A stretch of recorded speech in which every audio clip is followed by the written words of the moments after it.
Far beyond the lands of kings and caravans, beyond mountains crowned with ice and rivers that sang like silver bells, there lay a forest called Elendor. No map claimed it, for the trees themselves disliked being pinned down. They shifted ever so slightly with each season, groves sliding like dancers, clearings folding in on themselves, rivers bending their courses by moonlight. Only the owls, who had lived there since the dawn of dawns, knew every secret path. In the heart of this forest stood a tree unlike any other. It was older than mountains, older than the seas, its roots knotted deep in forgotten earth. At night, its bark shimmered faintly with silver light, and those who touched it swore they heard a voice, not of words, but of feelings. It was called the Whispering Tree. On one quiet night, as stars spilled across the velvet sky, a young dreamer named Lyra wandered into Elendor. She was small, wrapped in a cloak of blue wool, her pockets filled with nothing but crumbs of bread and a broken compass. She had come seeking silence, but the forest offered her something else. A breeze drifted through the branches, carrying a voice soft as falling rain. Lyra paused. Her heart stilled, for though the voice had no tongue, she felt it in her bones. Welcome, child of wandering. You have walked far. Will you listen? Lyra pressed her hand to the glowing bark. Warmth rippled through her.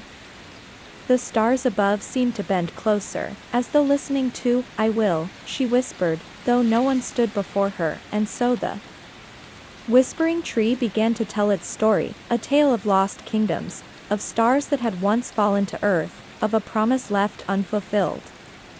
As Lyra listened, the forest around her seemed to breathe in unison, cradling her with ancient comfort. She did not yet know that by answering the tree's call, she had stepped into a story that would carry her across moons, rivers, and skies, toward a destiny that was hers alone to claim. The Whispering Tree's voice wrapped around Lyra like a lullaby. Though the words were more feeling than sound, she began to understand. Long ago, when the world was still learning its shape, stars had wandered close to the earth. They touched mountains, rivers, seas, leaving gifts of light behind. Elendor was one such place, a forest that had been brushed by starlight. That was why the leaves glowed faintly at night, and why the rivers seemed to hum as though remembering a melody older than time, but the tree's voice was tinged with sorrow. One star, it said, fell too deep, too far, and became lost. The world has not been balanced since.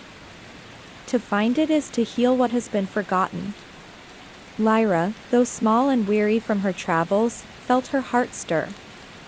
She did not know why, but she whispered, I will find it. The branches shivered above her, scattering silver motes of light like fireflies. A path unfolded at her feet, woven of moss that gleamed as if moonlit.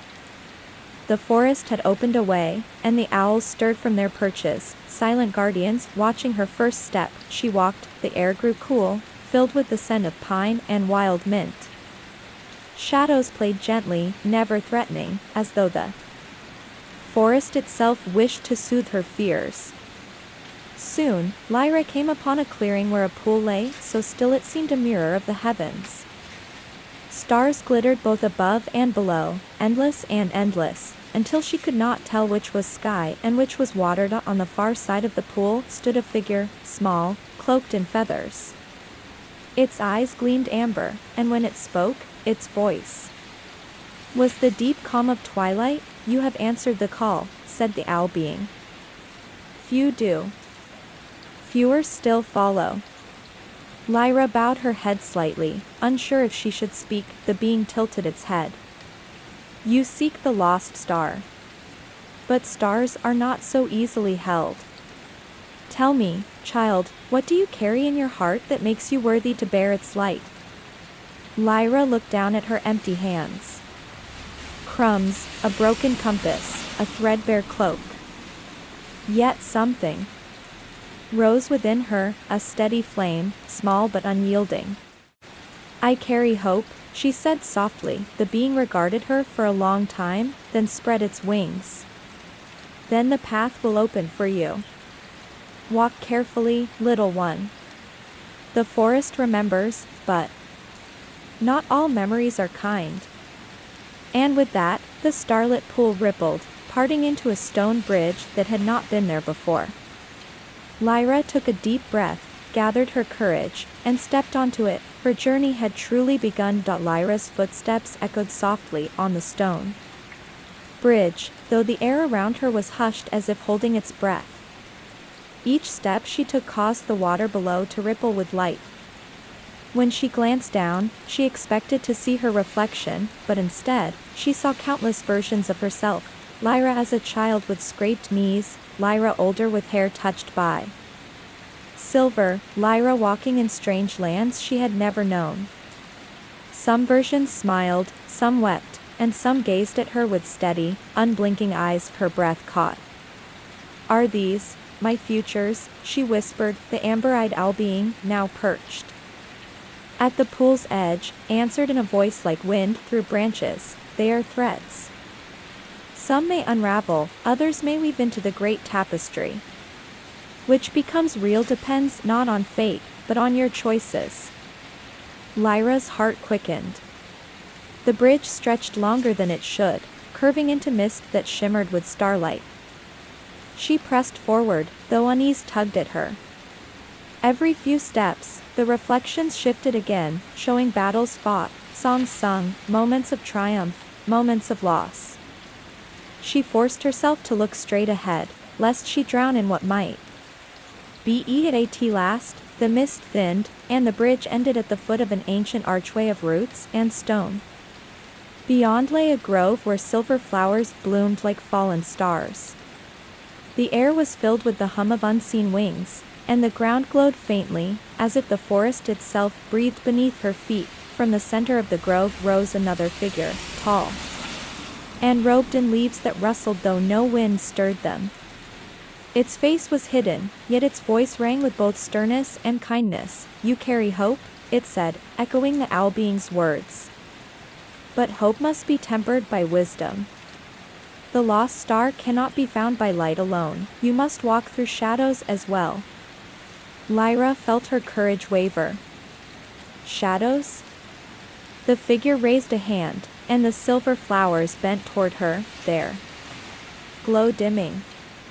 "To find the fallen star, you must enter the vale of forgotten dreams. There, the forest keeps what mortals have cast aside, memories too painful, dreams abandoned, promises broken. Many wander, but few return." Though fear trembled in her chest, Lyra straightened her shoulders. "If that is the path, then I will walk it." The figure bowed, the flowers brightening once more. "Then step forward, child of wandering. May your light endure." The archway of roots shimmered, opening into a tunnel of shadow and song. With a deep breath, Lyra crossed its threshold, and the forest sighed, as though remembering her name. The tunnel swallowed Lyra in gentle darkness. It wasn't the kind of dark that frightened children or hid dangers. It was soft, like velvet drawn across the world, muffling the forest's constant whispers. She walked slowly, hand brushing the root walls that pulsed faintly, as though alive. When at last she emerged, she stood in the vale that it was not a valley in the way she expected. Instead, it stretched like a vast plain, but the air shimmered with drifting motes of memory, scenes half-formed, laughter without faces, fragments of lullabies carried by unseen winds. The ground was strewn with forgotten toys, broken quills, faded ribbons, all the small relics of lives once cherished, now left behind. Lyra's heart ached as she walked among them. Here, a wooden horse with one wheel missing. There, a page of music notes, smudged and unfinished. Everywhere, dreams. Abandoned, scattered like autumn leaves. A figure approached her from the haze, a boy, barefoot, no older than 12. His eyes were wide and searching, though his hands clutched nothing. "Have you seen it?" he asked urgently. Lyra tilted her head. Seen what? My dream. I lost it here. It was bright, so bright. I was going to fly with it, across the seas and skies.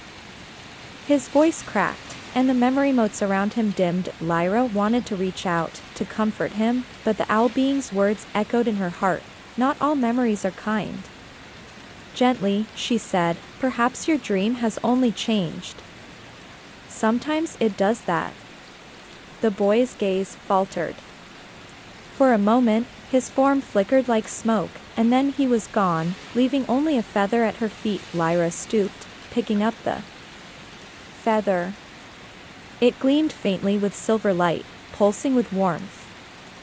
She tucked it into her cloak, though she didn't yet know whyas. She walked deeper into the veil, the shadows thickened. More figures appeared, some weeping, some wandering aimlessly, some clutching fragments of what once was. Each time Lyra passed, she felt their sorrow pressing on her chest, urging her to stay, to drown in the forgotten, but the whispering tree's voice returned to her faintly, like a thread of song. Hope endures when carried forward. Clutching that thought, Lyra pressed on. And at the very heart of the veil, she saw it, a great door, carved from black stone, its surface etched with constellations that shifted and turned as though alive. The it pulsed with both promise and peril. The way forward waited within. Lyra touched the feather in her cloak, steadied her breath, and stepped closer. The black stone door loomed above Lyra, taller than any tower she had ever seen. The constellations carved upon it shifted as if alive, their stars glowing faintly, real light moving across their shapes. She saw hunters drawing bows, swans in flight, serpents coiling through endless skies. As she stepped closer, the figures seemed to notice her. One constellation, a great lion, made of stars, lowered its head. Its voice rumbled like thunder across still air. Traveler, the path you seek lies beyond. But no door opens without a key. What is it you carry that will unlock us? Lyra's hand trembled as she reached into her cloak. The feather, silver and warm, seemed to pulse in answer.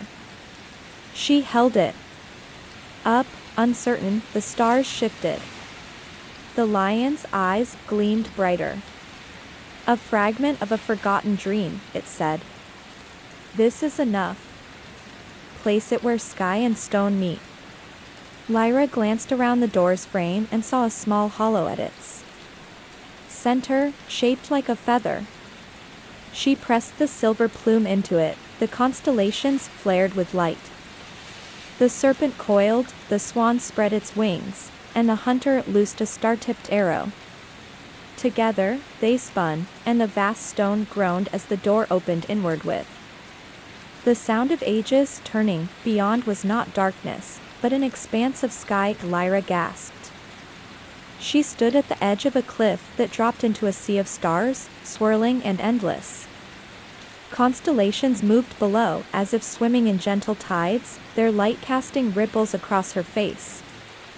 Above, the heavens seemed closer than ever, the stars singing faintly in harmonies too vast for words. A narrow bridge of starlight extended before her, reaching out across the cosmic sea, and on the other side, faint and far but unmistakable, something glimmered with a brilliance beyond all others. A fallen star. The one she sought, but as she stepped forward, the air quivered. A shadow rose from the depths, coiling upward until it towered before her. It had no shape, no face, only a mass of shifting darkness, whispering in voices not its own. You cannot pass, it hissed. For what falls to earth belongs to shadow. The star is mine. Lyra's heart pounded. The feather was gone, but her hope remained. She drew her cloak tighter, steadied her breath, and lifted her chin. I will walk this path, she said, voice steady though her knees shook. The shadow laughed, low and hollow. and the bridge trembled beneath her feet. The trial had begun. The bridge of starlight quivered as the shadow loomed larger, blotting out constellations below. It had no edges, no form, just a storm of swirling dark, like every forgotten fear, gathered into one shape. When it spoke, it was not one voice, but many, layered atop each other, cries of despair, whispers of doubt, echoes of broken promises. "You carry hope?" it said, words curling around Lyra like smoke. "But hope is fragile. It snaps under weight. I will show you." The shadow stretched, forming shapes that struck at Lyra's heart. She saw herself standing in the veil, unable to move, drowning among the forgotten. She saw herself older, alone, wandering paths that led nowhere. She saw the star fading, beyond her reach, because she was too small, too weak, too lost. Her knees buckled. The starlight flickered beneath her feet. "Maybe," she whispered, breath shallow. "Maybe I can't." Then her fingers brushed the edge of her cloak, and she remembered. The feather. The boy's dream. How it had pulsed with warmth, even after its owner vanished. It hadn't been hers, yet it had shown all the same. Hope wasn't just something she carried for herself. It was something she carried for others too. Her heart steadied. She rose, voice trembling, but clear. "You are not truth. You are shadow." The darkness recoiled slightly, the bridge glowing brighter beneath her feet. "I may be small," she continued, "but even a small light pushes back the dark." She closed her eyes and thought of every fragment she had seen in the veil, every toy, every song, every dream abandoned. She held them in her heart, not as sorrows but as sparks. The bridge blazed with silver radiance, the shadow shrieked, writhing as the light burned its edges. "No, you cannot." Lyra opened her eyes, and though tears blurred them, her gaze was steady. "I will walk." She stepped forward. The shadow lashed at her, but the bridge brightened with each pace, dissolving the darkness into mist. With a final cry, the shadow split and scattered into the sea of stars below. Silence fell. The bridge steadied. Lyra, breath ragged but unbroken, stood tall. Ahead, the fallen star gleamed brighter, waiting, and though she was alone, she felt the forest itself exhale in relief, as though thousands of leaves had sighed together. Her path was clear. The bridge of starlight carried Lyra onward, its glow softer now, steady beneath her feet. With each step, the brilliance ahead grew clearer. The fallen star did not look as she had imagined. It was not a ball of fire, nor a shard of burning metal.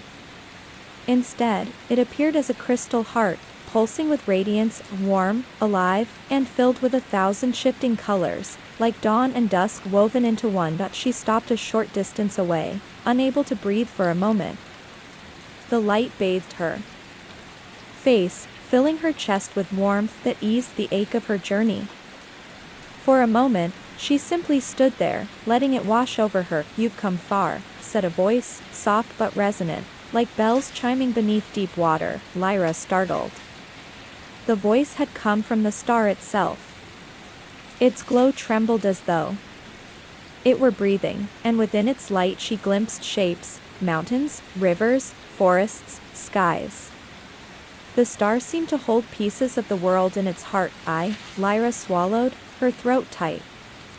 "I came to find you. The whispering tree said you were lost." "I fell," said the star. "Once I sang with the heavens, but I longed too much for the earth. I wanted to touch it, to see what grew in its soil and swam in its seas. I fell, and the world shifted. Balance was broken. That was long ago." Lyra's hands clenched in her cloak. "Can you return?" The stars. Light dimmed faintly. "I am too heavy now. Too bound to earth. My light cannot rise alone." Lyra stepped closer, her heart hammering. Then I'll help you. A silence followed, heavy and deep. Finally, the star whispered, help always comes with cost. To lift me, you must give what you hold dearest. Without it, my weight will remain. Lyra froze. She thought of her cloak, her compass, even the silver feather, but she knew instinctively those were not what the star meant. It spoke of something deeper, something tied to her very being. Her breath shivered. Could she give up what was dearest, and still remain herself? The star pulsed, waiting behind her. The bridge stretched endlessly back into mist. Ahead, the fallen light glowed, fragile yet infinite, and Lyra knew the choice lay only with her. Lyra's fingers curled around the edge of her cloak, clutching it close as though it could shield her from the weight of the star's words. What I hold dearest. The phrase circled in her mind like a bird refusing to land. She thought first of simple things, her cloak, her compass, even the feather she had carried from the veil. But in her heart she knew those were only tokens. The star's voice had reached deeper. What if I give it, she whispered, and lose myself entirely? The star pulsed, its light rising and falling like a heartbeat. To give does not mean to vanish. But what you cherish most may take new shape, beyond your keeping. Lyra closed her eyes. Images flickered in her thoughts, the home she had left behind, her mother's gentle lullabies, the meadow where she once lay staring at clouds. And then, something stronger, the endless yearning that had carried her through forests and shadows, the quiet flame that had refused to be extinguished. Hope, that was what she held dearest. It had been with her even when her hands were empty. Even when her compass pointed nowhere, her breath caught. Could she give away her hope? Without it, what would remain of her? The star's light softened, almost sorrowful. This is why few try. To lift me is to give what cannot be easily returned. Yet you are free to walk away. The forest would close behind you, and you could keep what you guard. Lyra's heart twisted. To walk away meant safety. To stay meant sacrifice. But as she gazed at the star, she remembered the figures in the veil, the boys searching for his dream, the fragments of forgotten lives. She remembered the shadow whispering despair. She remembered the whispering tree, speaking of healing what was broken. If she left, the world would remain tilted, unbalanced. And countless others might stumble in darkness, never knowing why. Her hands trembled. Tears blurred her eyes. If my hope can help you rise again, then I'll give it. The moment she spoke, warmth surged from her chest. A soft glow rose from her heart, lifting like a lantern into the air.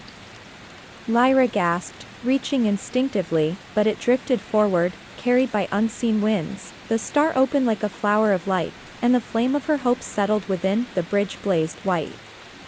The heavens themselves seemed to lean closer. Lyra staggered, suddenly hollow, but the star grew brighter, so bright it rivaled all above. Its voice filled the expanse, clear and strong. You have given. Now I may rise. And the fallen light began to ascend as the star rose. Its light spilled across the bridge and into the vale below, scattering shadows that had lingered for centuries. The constellations sang again, weaving threads of sound into a great hymn that echoed across the endless sky. Lyra, however, staggered. The warmth inside her chest, her hope, was gone. She felt lighter and emptier all at once, like a vessel drained of its water. Each breath came thin, every thought muffled. The star's radiance bathed her, yet it felt distant, as though she were watching from behind glass. She sank to her knees, trembling. Do not fear, the star's voice said, echoing above her. Though you gave away what was dearest, its flame will not be lost. Hope is not destroyed, only shared. It burns in me now, and through me, it will return to the world. Lyra's eyes lifted weakly. She wanted to believe, but the hollow ache gnawed at her. Without hope, how could she walk forward? How could she even rise from this bridge? The star climbed higher, its brilliance steady. For the first time in ages, the heavens felt whole. Yet in the midst of this triumph, Lyra's small figure knelt, adrift in silence. It was then she heard another sound. Soft, faint, but real. Thank you. She turned. From the starlit sea below, the boy with the feather appeared again, no longer fading, but whole. His dream shimmered bright around him, and countless others rose as well, faces she had passed in the veil, figures once weeping, now radiant, their forgotten fragments returned. You carried us, the boy whispered. And now, we carry you. There. Light, countless small hopes, flowed toward her, weaving into her chest. It was not the same flame she had given, but something new, shared, multiplied, stronger. Lyra gasped as warmth bloomed again within her, not hers alone, but belonging to many. Her body steadied. Her spirit stirred, the star shone brighter still, rising into its rightful place, and Lyra, though changed, stood once more. The heavens stirred as the star ascended. Constellations realigned, their shapes settling into harmony. The sky itself seemed deeper, richer, as though healed of a wound too long endured. The starlit bridge beneath Lyra dissolved into motes of light, leaving her standing on soft grass. She blinked in surprise, the cosmic sea was gone. She was once more in Elendor, the whispering forest, beneath the vast dome of night, but the forest was not as she had left it. Every leaf glowed with renewed brilliance. Streams murmured more sweetly. Flowers unfurled as though greeting dawn, though no sun yet rose. The forest breathed, alive in a way she had never felt before. At the center of a clearing stood the whispering tree, its bark gleaming brighter than moonlight. Lyra stumbled toward it, tears still on her cheeks. The tree's voice enveloped her, child of wandering. You have done what few could. The balance is restored. The star has risen. And you, Lyra's lips trembled. But I gave my hope away. The branches rustled gently, as if in laughter. Did you not feel it return? What you gave was not lost. Hope, once shared, grows. You carry not one flame, but many. Lyra touched her chest. The warmth was there, bright and steady. Yet she knew it was different than before. Stronger. A chorus. Not a single note. The whispering tree bent its boughs lower, leaves brushing her shoulders. You are changed, Lyra. You are no longer only a dreamer. You are a bearer of light. The forest will remember your name. Lyra bowed her head, overwhelmed. For a long time, she simply stood there, listening to the forest's gentle sighs. The stars above sparkled brighter than she had ever seen. When at last she spoke, her voice was soft but firm. Then my journey isn't over. If hope can grow when shared, then I must carry it farther. The whispering tree's roots pulsed, and before her, a new path unfurled, golden, stretching beyond the forest's edge, and so Lyra stepped forward once more. The path wound gently through Elendor, glowing softly beneath her feet. Owls glided overhead, their wings silent but their amber eyes watchful. They did not speak, yet their presence was reassuring, as though the forest itself walked beside her. Lyra followed the golden trail until the trees thinned and the horizon opened. She gasped. Before her lay not one land, but many rolling hills, dotted with villages, rivers winding like silver ribbons, mountains crowned with snow. The world stretched vast and welcoming, waiting to be touched by the light she carried. Yet even as she gazed, she saw shadows lingering in the valleys, places where sorrow pooled, where forgotten dreams still clung. The forest had been healed. But the wider world was not yet whole. Lyra pressed her hand to her chest. The warmth there pulsed stronger, eager. She understood then that the stars rising was not the end, it was the beginning. Then I'll go, she whispered. I'll walk wherever light is needed. The owls swooped low, circling her once before veering back into the forest.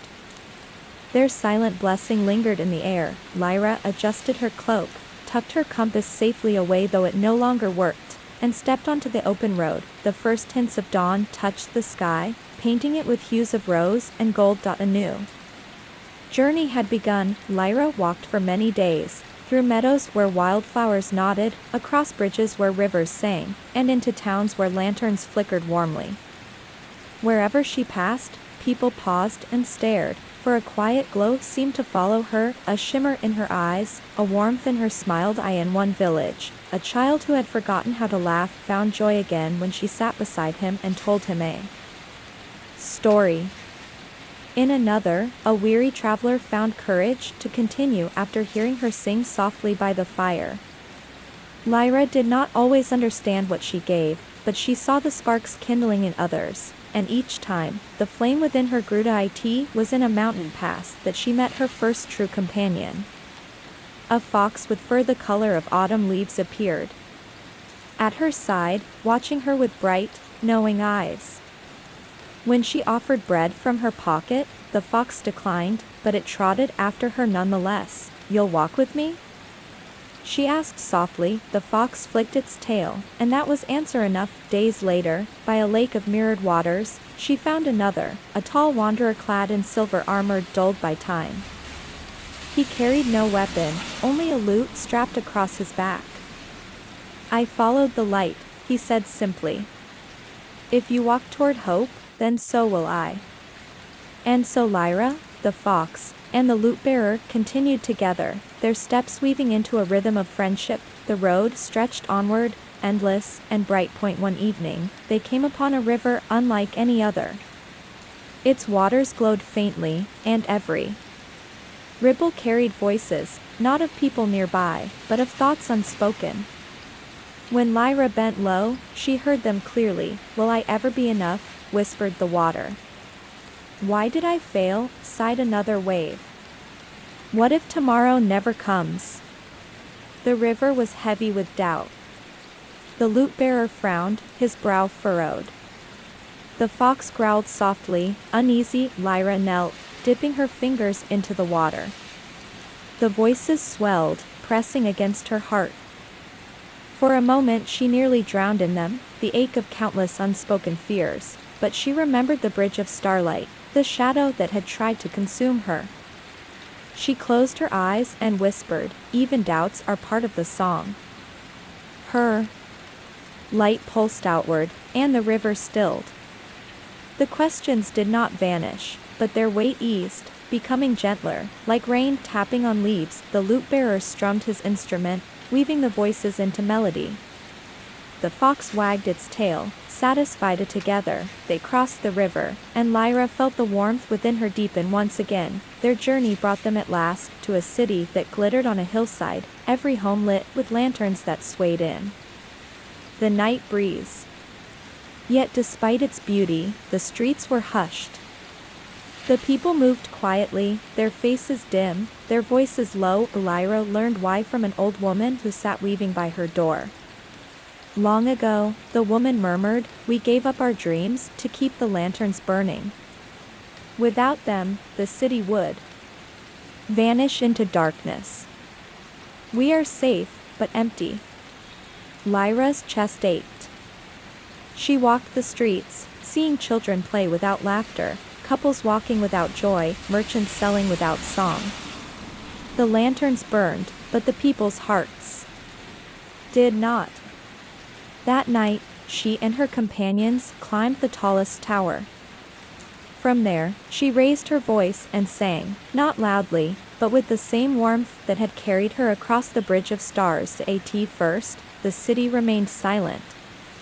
But one lantern flickered brighter. Then another.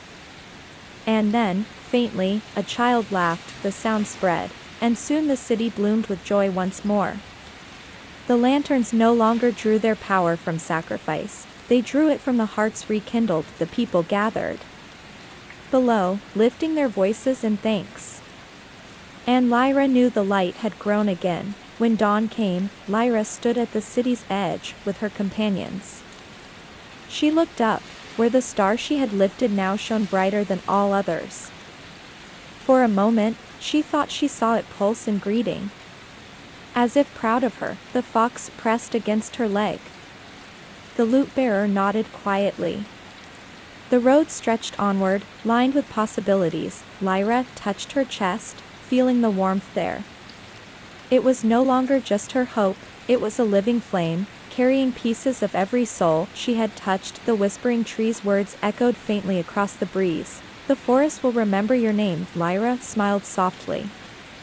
Then let the world remember too. And so she walked forward, into lands still shadowed, carrying light wherever her steps fell. Child of wandering, bearer of hope, friend of stars, her story was far from over. The path left the city and rose into highlands where winds swept endlessly across golden grasses. Lyra's cloak fluttered as she walked, her fox trotting close, the lute-bearer strumming soft melodies to match the rhythm of their steps. The winds carried voices, half songs, half sighs. Lyra listened carefully and realized they were the dreams of travelers who had once crossed here, still lingering in the air. Some were brave, I will find new lands. Others were tender, I will return to the one I love. Many were unfinished, fading into the horizon, the voices ached like longing itself.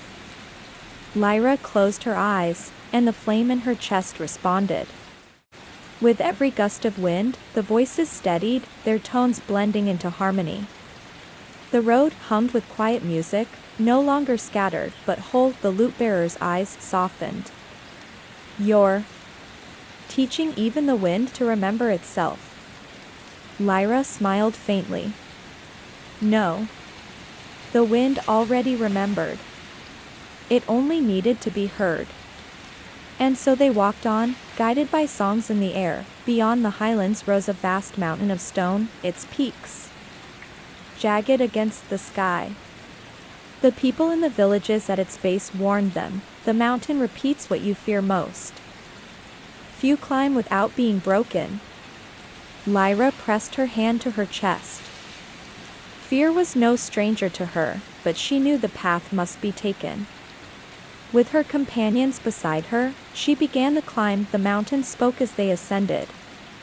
Echoes followed each step. You will fail. You are nothing.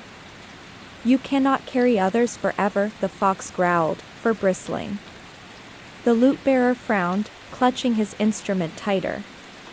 Lyra's breath faltered, those words cut deep, but she stopped, closed her eyes, and whispered into the stone, perhaps I will fail. Perhaps I am small. But even small flames give light. Her words echoed back, not twisted but true. Even small flames give light, the mountain shivered. The path cleared. They reached the summit, where dawn broke in rivers of gold, and Lyra's heart glowed steadier than ever. Descending the far side of the mountain, they entered a valley blanketed in silence. Not even birds sang. The streams ran mute, and every step seemed to be swallowed by stillness. The villagers they met there spoke only with their hands.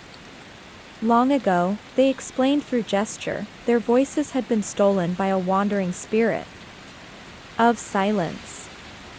To speak aloud was to draw its wrath, but Lyra's heart ached for them. That night, she lit a small lantern and sang softly, not words, but tones. Notes shaped like wind, river, and heart. Her companions joined, the fox with gentle whines, the lute-bearer with chords that trembled like stars. The valley stirred. The spirit of silence appeared, a shape woven of mist. It regarded them with hollow eyes. "You break what I guard," it whispered. "No," Lyra said gently. "We remind it what it once held." Her song continued, weaving with the lute's strings until the silence melted into harmony. The spirit bowed its head and faded, leaving behind echoes of voices long lost. The villagers awoke the next morning with speech returned. Tears flowed freely, words tumbling out like rain. Lyra's heart warmed at their joy. The valley was silent. No longer further along, they entered a forest where every tree's bark shone like polished glass. As Lyra stepped among them, reflections multiplied, herself, the fox, the lute-bearer, all repeated countless times, but the reflections began to shift. One Lyra frowned with anger. Another trembled with fear. Another turned away in sorrow. "These are fragments of what you hide," the lute-bearer murmured, voice uneasy. Lyra touched one reflection, watching it ripple. "They are pieces of me," she said. "Even the parts one don't like." She stepped deeper, meeting every version of herself without turning away. With each acceptance, the reflections calmed, no longer distorted but true. When they emerged from the forest, her companions noticed her glow had grown brighter. Lyra only smiled softly. "I am not only what I wish to be. I am all that I am. And still, I walk." Their path carried them to the sea, vast and shimmering, its waves rolling with timeless strength. Lyra had never seen such expanse, and she stood breathless at its edge, but the tide was restless. Each wave carried remnants of lost journeys, shattered boats, driftwood carved with names, bottles with faded letters. The sea mourned for those who had tried and failed. Lyra knelt, pressing her hand to the water. The tide surged, pulling at her as though it wished to drag her into its grief, but she whispered, "Every journey, even unfinished, touches the world. None are wasted." The water calmed. The waves steadied. And in their rhythm, Lyra heard laughter and song return. The sea did not forget, but it remembered with gentleness. Now as they followed the coastline, a storm rose suddenly, fierce and wild. Lightning tore the sky, and winds howled like wounded beasts. The fox pressed against Lyra, the lute-bearer shielding them with his cloaked eye. In the storm's center stood a figure of wind and lightning, eyes blazing. "I am chaos," it roared. "I cannot be tamed." Lyra, soaked and trembling, raised her voice, "Nor should you be. But even chaos can dance." She began to move, slowly at first, then faster, her steps matching the thunder's rhythm. The fox leapt beside her, agile and bright. The lute-bearer struck chords to mirror the rain. The storm shuddered, then spun into whirling arcs that danced with them. Lightning became a melody, thunder a drum. When the storm at last faded, the figure bowed with laughter in its eyes. "You have not tamed me, but you have taught me joy." And the skies cleared, brighter than before. Their journey turned inland, across vast desert plains where sand glittered like ground starlight. Nights there were beautiful, but days burned fiercely. The fox grew weary. The lute-bearer's steps slowed. Lyra too faltered, her cloak heavy with dust. On the fourth night, she looked up at the heavens. The star she had raised still shone, watching her. She whispered, "Guide us." The sands shifted, forming faint paths that glowed under moonlight. She followed, and by dawn they reached an oasis, a spring surrounded by palms, hidden but waiting. There they rested, and Lyra realized the world itself was beginning to respond to her call. The star had risen, but its echo lingered in every place she walked. Beyond the desert lay a city filled with towers and spires, each hung with bells that rang in constant harmony. Yet the people there covered their ears, faces drawn with pain. "The bells never stop," they told her. "Once they brought joy. Now they smother us." Lyra climbed the tallest spire. The bells tolled endlessly, each note colliding into chaos. She stood still, listening, her light searching between the clamor. At last, she raised her hands and sang a single note, clear, steady, unwavering. Slowly, the bells adjusted, tuning themselves to her pitch. Harmony returned, no longer noise, but song. The city wept with relief, and the bells rang thereafter only at dawn and dusk, gifts instead of burdens. Lyra's companions smiled, proud.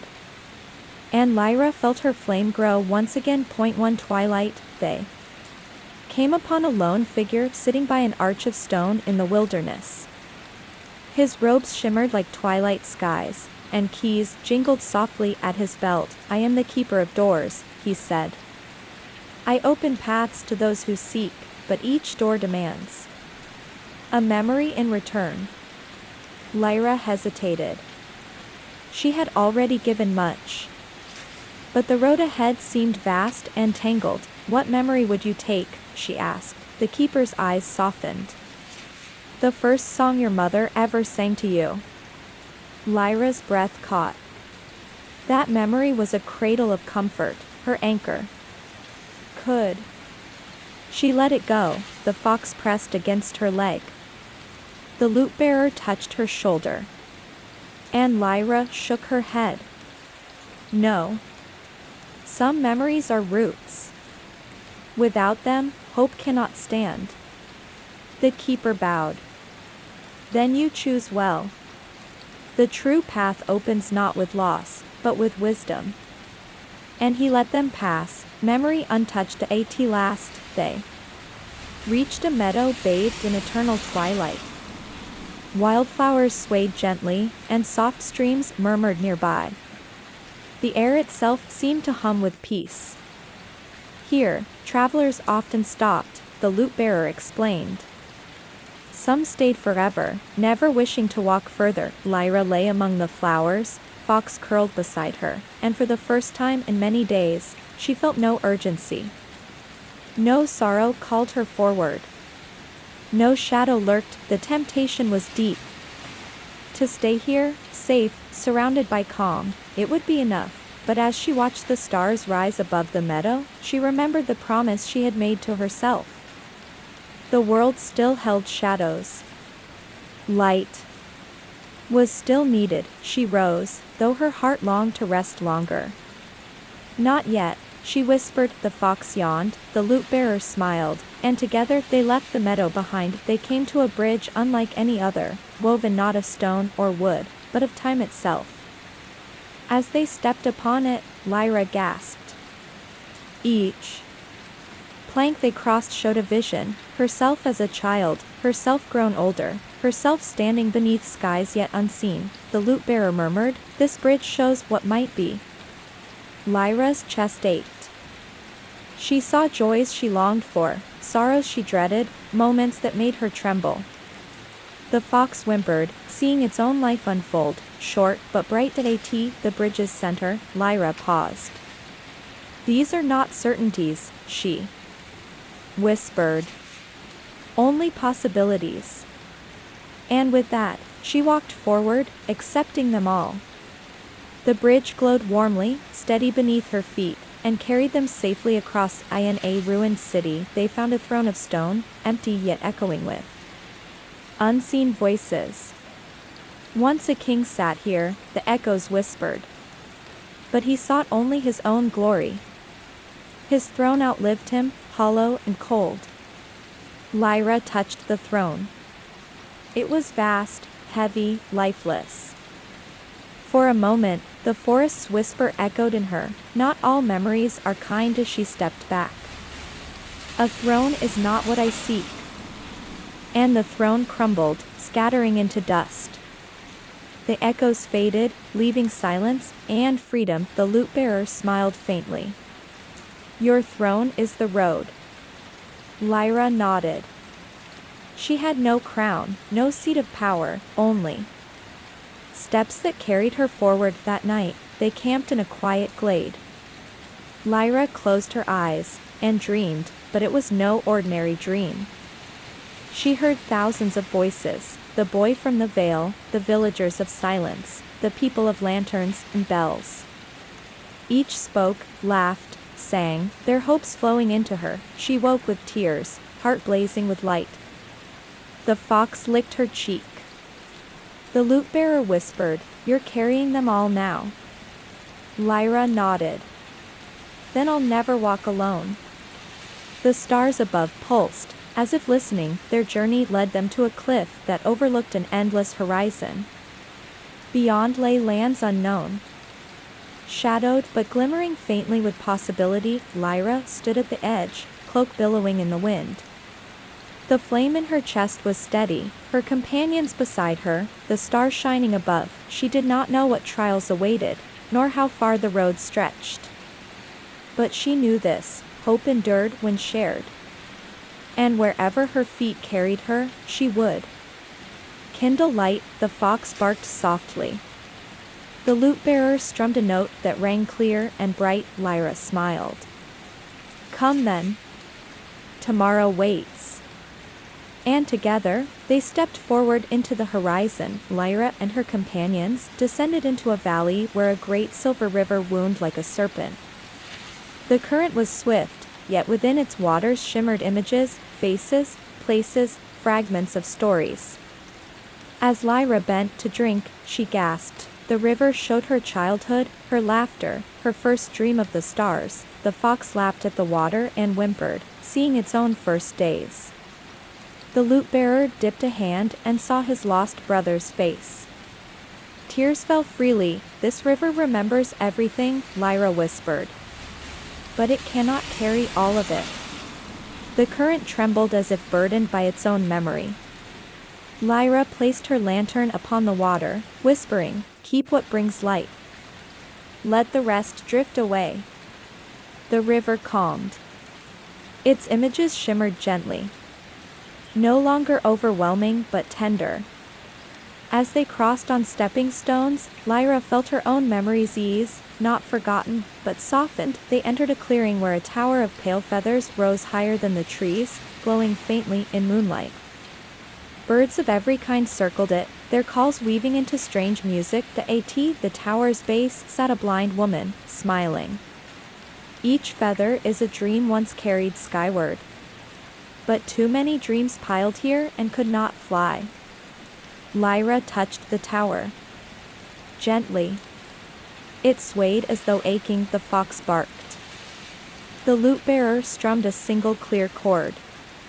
Lyra lifted a feather, breathed her flame into it, and released it skyward. One by one, the birds lifted the tower's weight, carrying feathers back to the sky. By dawn, the tower had thinned, no longer a burden but a beacon. The blind woman laughed, sightless eyes glowing with light. "You have freed what longed to soar." Deeper into their path, they found an orchard where every tree stood laden with fruit, but each fruit, when touched, turned to ash. The villagers nearby explained, "A curse fell here. No harvest will ever feed us." Lyra walked among the trees, listening. Beneath the ash she heard faint heartbeats. These fruits still dream of being sweet. She cupped one carefully and breathed her hope into it. The fruit shimmered and remained whole. She broke it open, and its juice glowed golden. The villagers wept, tasting joy for the first time in years. Soon, every tree awakened. The orchard bloomed anew, no longer hollow. In the ruins of a vast hall, crowns lay scattered, iron, gold, silver, jeweled, all tarnished and broken. Lyra felt the weight of ambition here, rulers who had sought power only to fade. The fox sniffed uneasily. The lute-bearer whispered, "Each crown carries pride too heavy to bear." Lyra knelt, touching none of them. Instead, she bowed low to the empty air. Not crowns, but care is what endures. The hall trembled. The crowns dissolved into dust, leaving behind a single flower blooming from stone. Lyra smiled and left it unpicked. They entered a marsh where reeds whispered in strange harmonies. At night, the marsh sang, low, haunting, beautiful. Yet travelers warned, the song lures wanderers into drowning. As they walked, the song rose around them. The fox whimpered. The lute-bearer pressed his hands over his ears, but Lyra listened. Beneath the song she heard grief, loneliness echoing from the waters. She sang in reply, gentle and kind, weaving her melody into theirs. The marsh's song shifted, no longer a lure but a lullaby. From then on, travelers found rest there instead.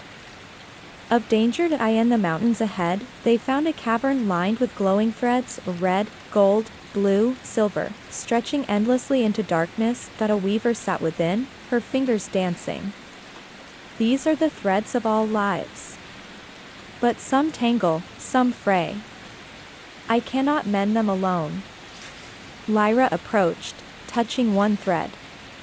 She felt sorrow, joy, despair, laughter, all bound together. Her flame flickered gently, untangling the knot with warmth instead of force. The weaver smiled. You have shown me patience. The threads will hold. And Lyra walked away feeling her own thread glowing brighter in the loom of the world. They stumbled upon a night market lit by lanterns, where traders sold not wares, but whispers. Secrets, promises, forgotten words. People crowded the stalls, desperate to buy and sell. One merchant offered Lyra a whisper of her own future. She hesitated. The fox growled that at last she shook her head. The future must be walked, not purchased. Instead, she traded a whisper of kindness she had once received, a lullaby from her mother. The market hushed, and for the first time, the traders themselves began sharing whispers freely, not for profit, but for joy. In a northern wood they came to a lake sealed with glassy ice. Beneath it shimmered fish of crystal and ancient trees. The villagers nearby said the lake had not thawed in generations. Lyra knelt, laying her hands upon the surface. The ice reflected her flame, faint but steady. Slowly, cracks spread like spiderwebs, and warm mist rose. The fox barked joyfully as water lapped free. The villagers laughed and wept, drinking from the thawed lake. For the first time in decades, spring returned to their valley. In a quiet village, Lyra found streets dark at night. Once we had lanterns, the people explained, but shadows stole them, leaving us afraid. Lyra lit her own lantern and hung it at the village square. Its glow spread, chasing shadows back. Then, instead of leaving her flame, she taught the villagers how to kindle their own, how to shape courage into light. Soon, every window glowed. The town shone like a constellation upon the earth. On their next road, a staircase rose into the sky, each step formed of blossoms. As Lyra climbed, the petals sang with voices of those she had met, the boy from the vale, the silent villagers, the storm's laughter. Her heart trembled. These are all the lives I touched. At the top she found only air, no palace, no crown. But she realized the staircase itself was the gift, a reminder that every step left beauty behind it. She descended with tears in her eyes, her companions steady beside her. At last, they found a simple wooden door standing in the middle of a field. It had no walls, no hinges, no lock. Only a handle, waiting. The fox sniffed. The lute-bearer tilted his head. Lyra reached out and opened it. On the other side was not another world, but a mirror of the same field, same flowers, same sky.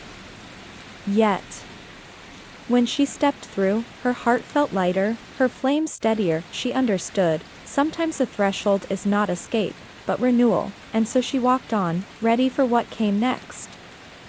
The path wound into a gorge where the air carried whispers of things long past. Before them stretched a bridge of pale stone, arched over a chasm so deep it seemed bottomless. From the canyon walls rose a constant murmur of voices, carried by unseen currents of wind. Each sound was an echo, yet not always the echo one expected. When Lyra stepped onto the bridge, her own voice returned in fragments, her laughter as a child, her first song beneath the stars, the words her mother had whispered to her when she was small. The memories struck her heart with bittersweet weight, but when the fox barked, the canyon answered not with the fox's sound, but the low, menacing growl of a wolf. The little creature bristled and pressed close to Lyra's leg. The lute-bearer, curious, plucked a note on his strings. Silence fell in response, heavy and unsettling. The canyon doesn't give back what is ours, Lyra whispered, gripping her lantern tightly. It gives what it chooses. Step by step they advanced, the stone beneath their feet trembling as if alive. Lyra spoke softly, not of her own desires, but of kindnesses she remembered, of the people she had met along her journey, of the courage she had witnessed, of hope carried through hardship. And when she did, the canyon replied with harmony, repeating her words exactly as she spoke them, whole and true. Her companions followed her lead. The fox yipped with courage, and this time the canyon echoed it back faithfully. The lute-bearer strummed a hopeful chord, and the canyon returned it, fuller and richer than before. After many days, they reached a city unlike any other. Its towers rose high into the mist, every spire crowned with bells of bronze, silver, and crystal. But though the streets were busy with people, the air was filled with silence. The bells never rang, the people spoke in hushed voices, their eyes heavy with gloom. Children played without laughter. Merchants sold wares without calling out. Even the birds that perched on the rooftops sat mute, as if afraid to break the stillness. Lyra felt the silence pressing down like a weight. She lifted her lantern, and its light quivered, dimmer than usual. This city has forgotten its song, she whispered. She wandered the streets, searching. At last, she climbed the highest tower, where the greatest bell of all hung, vast and cold, its surface tarnished with dust. She reached up, touching its side. For a heartbeat nothing happened, then her flame flickered and spread across the metal. The bell trembled and let out a single, clear note. The sound swept across the city like a dawn wind. People stopped, lifting their heads. The silence cracked. More bells began to chime, one after another, until the entire city rang with a chorus that shook the very stones. Children laughed again. Merchants shouted in joy. Birds took wing, singing as if to keep pace with the bells. Lyra descended the tower with tears in her eyes. Her companions looked at her in wonder, sometimes all it takes is one voice, she said, to remind the world it can sing. The road carried them into a barren expanse of sand and stone. Half buried in the dunes lay broken wagons, shattered tools, and unfinished bridges that led nowhere. Lyra saw the traces of dreams abandoned, travelers who had begun their journeys here but never finished. The sun beat down mercilessly, and even the fox's paws faltered in the heat. Lyra felt her steps grow heavy. Doubt crept into her heart. What if my path ends here too? What if I cannot go on? She sank to her knees in the sand. Around her lay fragments of songs never sung, roads never walked, stories never told. She felt the despair of countless others who had given up, but then the fox pawed at her cloak, tugging gently, his eyes bright with stubborn faith. The lute-bearer strummed a note, just one, quiet but steady, a reminder that even in the harshest desert, music could still be born. Lyra's hand tightened around her lantern. She rose slowly and climbed the tallest dune she could see. At its peak she set her lantern upon the sand. Its light pierced the haze, shining far into the distance. The desert stirred. The broken roads shimmered, stretching onward. The abandoned wagons righted themselves, ready once more to travel. And the air, once heavy, grew lighter. Lyra turned back to her companions. "We finish not only for ourselves," she said, "but for those who could not." Together, they walked on, the desert blooming with paths beneath their feet. By the time they reached the far side, the voices had quieted into a single echo, Lyra's own flame flickering, warm and steady. And she understood, echoes are not truth, but mirrors. The bridge had only shown them who they might become, for better or worse. Beyond the gorge lay an open meadow, wide and hushed under the canopy of night.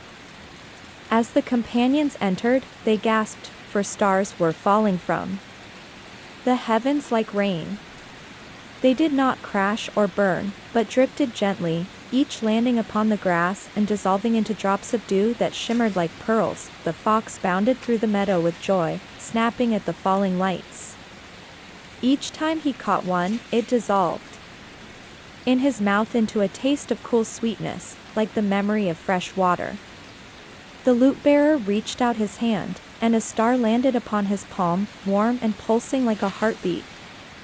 He stared at it in wonder, unwilling to let it go. Lyra, too, caught a star. It nestled against her fingers like a living spark. For a moment, she felt the temptation to keep it. After all, was it not light itself, a piece of the very heavens she sought? But as she held it, she saw that it dimmed, struggling against her grip. Its light was not meant to be caged. Kneeling, she placed the star upon the earth. The grass drank it in, and where it melted, blossoms sprang up glowing with silver radiance. Soon the meadow was aglow, not just with stars above, but flowers below, each shining softly in the dark. The lute-bearer sighed, realizing he too must release what he held. He placed his star upon the ground, and another cluster of blossoms bloomed. One by one, the fox dropped the sparks he had caught, until the field itself seemed to mirror the sky. "Not every gift is meant to be held," Lyra said quietly, her flame reflected in the petals. "Some must return, to make the world more beautiful." When they lay down to rest among the blossoms, the stars still reigned overhead, as if blessing their choice. And that night, their dreams were filled with starlight. They descended into a valley where every rock and hillside glittered with fragments of mirrors. Some pieces were as small as pebbles, others were vast sheets, cracked and jagged, reflecting 1,000 distorted skies. As Lyra walked, she saw countless versions of herself staring back, some smiling, some weeping, some twisted with fear. The fox barked at a shard that showed him as a wolf, teeth bared. He trembled and backed away. The lute-bearer froze before a mirror that revealed him crowned and cloaked, a ruler with cold eyes and an empty heart. The valley whispered with these reflections, feeding doubts. Lyra knelt by a shard that showed her flame snuffed out, her lantern dark and lifeless. A chill ran through her veins, but then she placed her hand against the shard and breathed gently. "You are only one of many paths," she whispered. The image flickered and softened, no longer cruel but quiet, fading into light. She led her companions through, teaching them not to fear the reflections, but to recognize them as possibilities, not destinies. By the time they left the valley, the mirrors lay still, no longer a trap but a silent reminder. We are many things, but we choose which self to carry forward. Beyond the valley lay a garden unlike any other. Every flower was carved from marble or crystal, delicate as lace, but cold to the touch. Statues of gardeners stood frozen mid-motion, as though turned to stone while tending the blooms. Lyra touched a rose of quartz. Her flame reflected in its surface, flickering faintly. She realized the garden was alive, but trapped in stillness. She lifted her lantern high, and warmth spread like dawn across the garden. One by one, the stone petals softened into living blossoms, their colors bursting forth, reds, golds, blues. The statues stirred, blinking as life returned to their limbs. They fell to their knees, thanking her with voices hoarse from silence. The gardeners told her, this place was cursed by fear of change. We held our beauty so tightly that we turned ourselves to stone. Lyra smiled gently. Beauty that never changes is only half alive. The garden bloomed freely once more, fragrant and alive, a place of both memory and growth. Their road took them to the sea, where a towering lighthouse rose from jagged rocks. But there was no harbor, no village, no ships. The lighthouse burned its beam across empty waters. Curious, Lyra climbed the tower. Inside she found an old keeper, tending the flame with weary hands. "Why do you shine?" she asked, "when no one sails these waters?" The keeper's eyes were hollow. "Because I am afraid of what will happen if I stop." Lyra stood beside the great lantern. She looked out, and to her wonder, she saw countless ghostly ships upon the horizon, vessels that had once sailed, dreams long lost, journeys unfinished. They drifted still, unseen, waiting for light. Her heart ached. She added her own flame to the beam. The sea stirred, and the ghostly ships dissolved into starlight. Finally at rest, the keeper wept with relief. "I thought I was alone." "No light is wasted," Lyra said, descending the tower. "Even if unseen, it may guide someone still." Deep inland, they stumbled upon a vast library built not of stone but of air. Shelves spun from currents of wind rose endlessly, holding books of mist and cloud. When Lyra touched one, it unraveled, whispering a story before vanishing into breeze. A librarian made of smoke approached, bowing. "These are the stories that were never told aloud," he said. "They live only as breath in the wind." Lyra listened to a tale of a nameless wanderer who had loved the moon, another of a child who dreamed of flying but never could. Each dissolved as soon as it ended. "Do they vanish forever?" she asked. "Only if never remembered," the librarian replied. So Lyra sang. She sang the stories back into form, giving them voice, and as she did, the books grew heavier, more solid, no longer only air but ink and page. The librarian bowed deeply. "You have given voice to silence." The library's winds calmed into a gentle breeze, carrying stories out into the world. They reached a mountain whose side bore a staircase spiraling into the clouds. Travelers climbed it endlessly, faces weary, never reaching the top. Lyra and her companions joined them. Step after step, the climb grew harder. Some people collapsed, yet when Lyra tried to help, they refused. "We must climb alone." At last, Lyra paused. Her flame guttered in the thin air. She looked down, and realized the staircase had no summit. It looped forever, feeding on the climbers. While she knelt and placed her lantern upon a step. Its light spread, revealing a hidden door in the mountainside. Those who followed her into it found a path not of stairs, but of gentle slopes winding toward the peak. The climbers wept with gratitude. "We thought there was no other way." Lyra smiled. "There is always another way. Not every road is meant to be walked alone."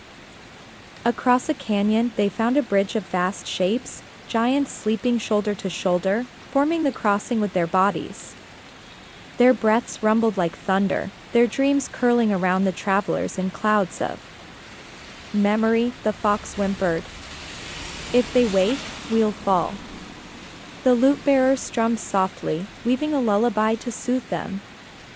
Lyra added her flame, glowing with steady rhythm. They crossed gently, step by step, careful not to disturb the sleepers. Halfway, a giant stirred, murmuring in its dream. Lyra pressed her lantern close to its vast hand, whispering, "Rest. The world is safe." The giant sighed and settled again. When they reached the far side, the bridge of giants rumbled softly as though in thanks, their dreams a little sweeter. For her kindness to the heart of a ruined city stood a throne of ivory and gold, gleaming though the walls around it had crumbled. No king sat upon it, yet its presence filled the square with heavy silence. One by one, wanderers approached it. Each who touched it vanished, their bodies dissolving into dust, their shadows sinking into the throne's seat. Lyra shuddered. It devours all who seek to rule it.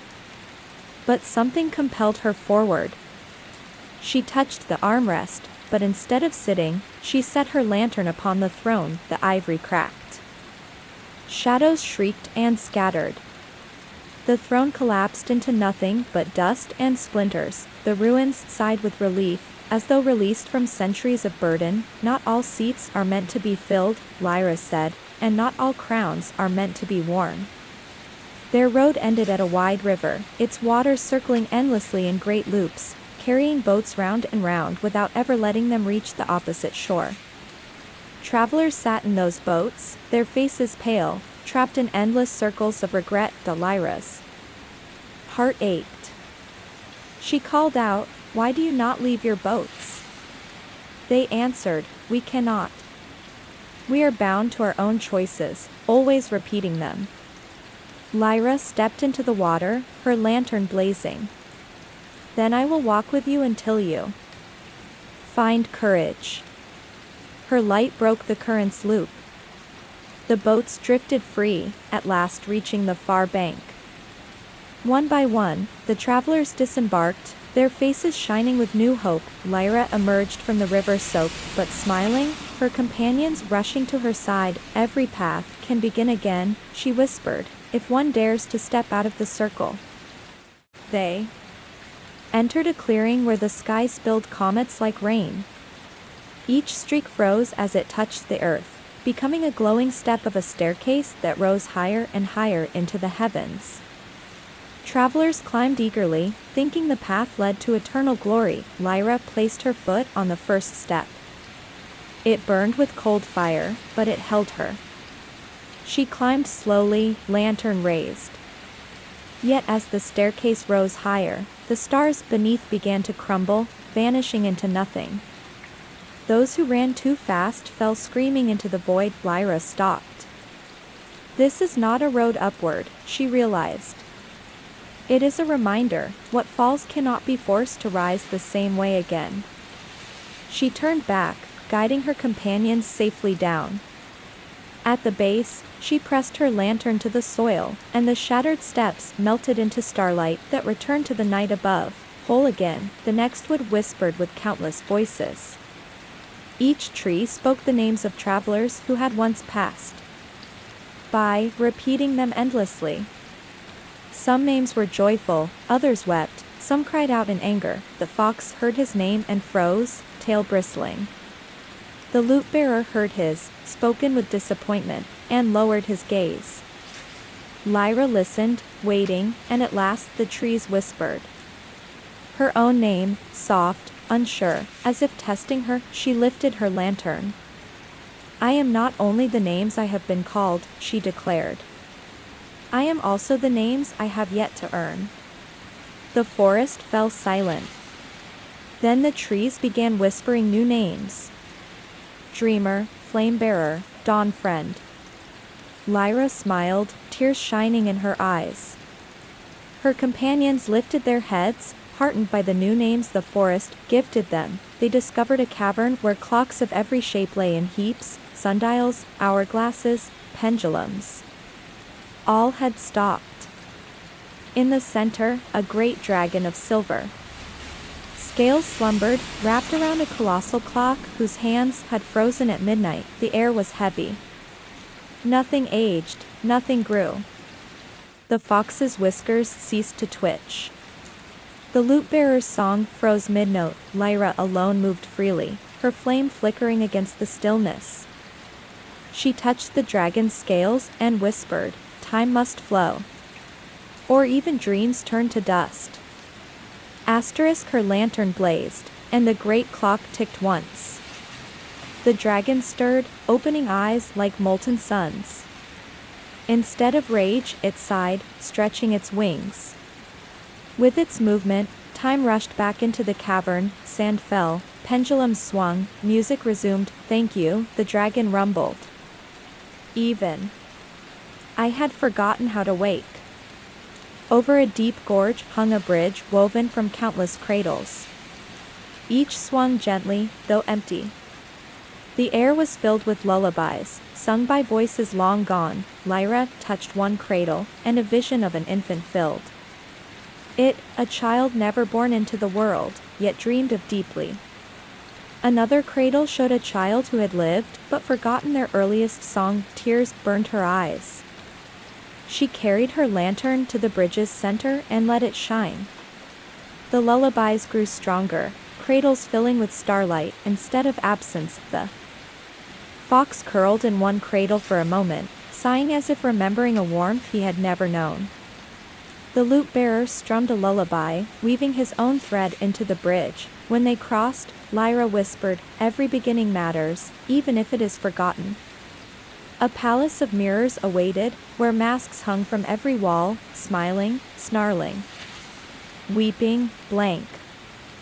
Travelers who entered found themselves compelled to wear them. Each mask forced its wearer to act in its likeness. Unable to remove it, the fox was drawn to a mask of ferocity, the lute-bearer to one of grandeur. Lyra herself felt a mask tugging at her hand, promising certainty and power. She resisted. "I will not hide in another's face," she declared. Raising her lantern, she burned the bindings from the masks. One by one, they cracked and fell, dissolving into dust. Freed travelers wept with relief, their true faces revealed again. Lyra left the hall with a soft smile. Masks are meant for moments, not for lifetimes. They came to an orchard where every tree bore fruit of different seasons, all at once, blossoms and bare branches, ripe fruit and falling leaves. Time circled endlessly here, but never moved forward. The fox gnawed on a fruit of winter frost, shivering. The lute-bearer picked one of summer's sweetness, then frowned as it dissolved to dust in his hand. Lyra touched the roots of a tree. Her lantern's flame sank into the soil, steady and warm. The orchard shuddered and sighed, aligning itself. Blossoms fell away, fruits ripened in their true time, and the air grew balanced again. "The wheel must turn," Lyra whispered. "Without change, there is no harvest." On a lonely plain stood a tower carved from countless hands reaching skyward. Inside, whispers filled the air, prayers spoken but never answered. The walls shimmered with unfulfilled longing. Lyra climbed, lantern held high. At the top she found no god, no keeper, only an empty chamber echoing with hope. She wept. Then she raised her lantern and whispered, "Even if no one hears, I will carry these prayers." Her light spread through the tower, and the whispers quieted, not because they had been answered, but because they were finally held. The hands upon the walls softened into peace, no longer clawing for answers, but resting in trust that at last, they reached a vast plain where the horizon shimmered with eternal twilight. The sun and moon circled one another, never rising, never setting. The people here lived in half-light, their eyes weary, never knowing true morning or night. Lyra walked to the center, her companions beside her. She lifted her lantern high. The flame grew until it rivaled the sun and moon both. At her whisper, dawn broke. The sun rose fully, the sky blazed with gold, and for the first time in centuries, day came to the plain. People fell to their knees, laughing and weeping in wonder. Shadows stretched long, then softened. Birds burst into song. Lyra turned to her companions, exhausted but radiant. "The road still goes on. But today, we gave the world a morning." And for a little while, her lantern burned brighter than ever before.